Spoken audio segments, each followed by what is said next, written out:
Bapak, Ibu, dan saudara-saudara yang dikasihi Tuhan, kita bertemu kembali dalam program Renungan Sapaan Iman GKJ Margoyudan. Kiranya kasih karunia dan damai sejahtera dari Allah Bapa, Putra, dan Roh Kudus menyertai saudara sekalian. Saudara-saudara yang dikasihi Tuhan, sebelum kita membaca firman Tuhan, mari kita mempersiapkan hati kita di dalam doa. Bapa yang Maha Baik, setiap kali Engkau memperkenankan kami memasuki hari yang baru, ada banyak alasan yang mendorong kami tak hentinya bersyukur kepadamu. Kasih setia dan rahmat Tuhan senantiasa mengiringi langkah kehidupan kami. Seperti saat ini, Engkau memanggil kami untuk mendengar, merenungkan firman Tuhan.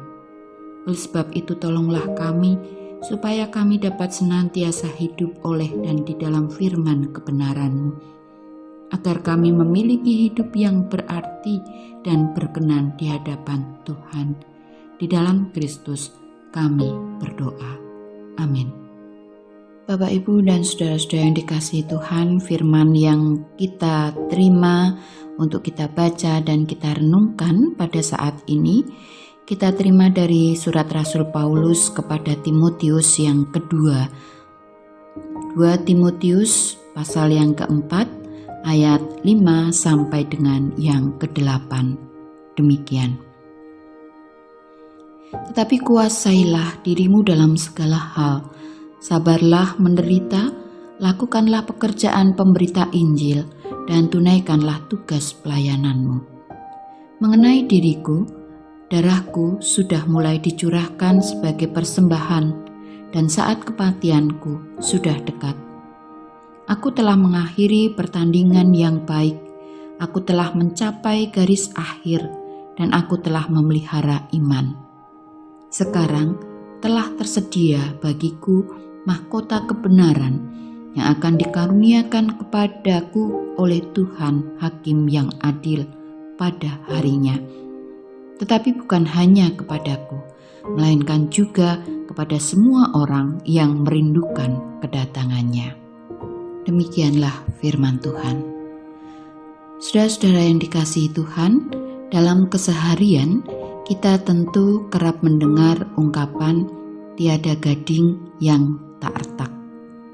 Ungkapan ini dipakai untuk menggambarkan realitas manusia, bahwa tidak ada seorang pun di dunia ini yang sempurna. Mendengar kata-kata atau ungkapan ini di satu sisi dapat menghadirkan hal positif bagi kehidupan manusia. Karena ungkapan ini tidak hanya dapat menyadarkan seseorang, tetapi juga cambuk yang membuat manusia menjadi lebih serius di dalam menjalani kehidupannya. Ungkapan ini juga menuntun manusia menjadi rendah hati dan tidak mudah untuk menghakimi orang lain.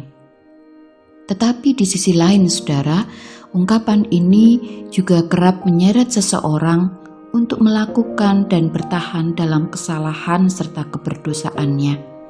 Karena ungkapan ini dipakai sebagai dasar pembenaran bagi kesalahan dan dosa yang dilakukannya.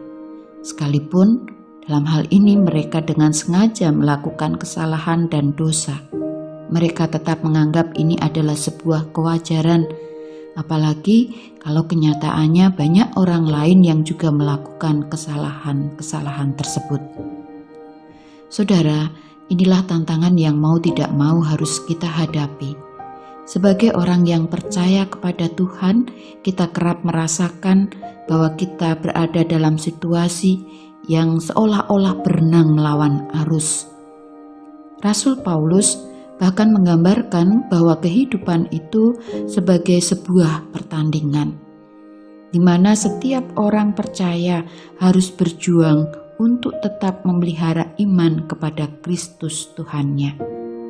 Bagi Rasul Paulus, memelihara iman yang dimaksudkan bukan hanya sekedar menjaga kepercayaan atau menjaga iman secara pasif, namun juga menjaga iman secara aktif, yaitu dengan cara menjalankan kehendak Tuhan. Walaupun memang benar hal tersebut adalah hal yang berat, karena harus berlawanan dengan arus zaman ini.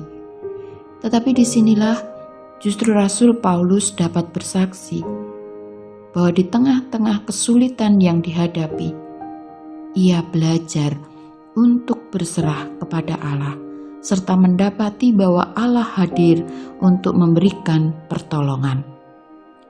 Rasul Paulus percaya bahwa penyertaan Yesuslah yang akan membuatnya bisa memenangkan pertandingan kehidupannya, sampai pada akhirnya ia akan menerima mahkota kehidupan.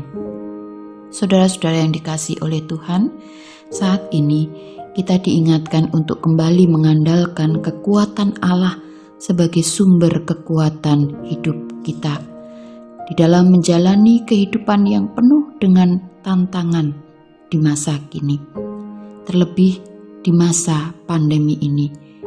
Di masa kehidupan kita sungguh harus menghadapi berbagai macam persoalan dan tantangan, bukan hanya sekedar penyakit yang diakibatkan dari virus corona saja, tetapi juga dampak-dampaknya di dalam semua lini kehidupan kita. Tetapi saat ini kita bersama-sama diundang untuk berserah kepada hikmat dan kekuatan Tuhan yang akan menopang kita. Mengandalkan kekuatan sendiri justru akan menimbulkan kesombongan yang justru membentangkan jarak antara orang percaya dengan kasih karunia Allah. Hanya kerendahan hati yang mendekatkan dan membawa kita semakin merasakan penyertaan serta kasih karunia Tuhan. Karena kita juga diingatkan, berbahagialah manusia yang kekuatannya di dalam Engkau. Amin.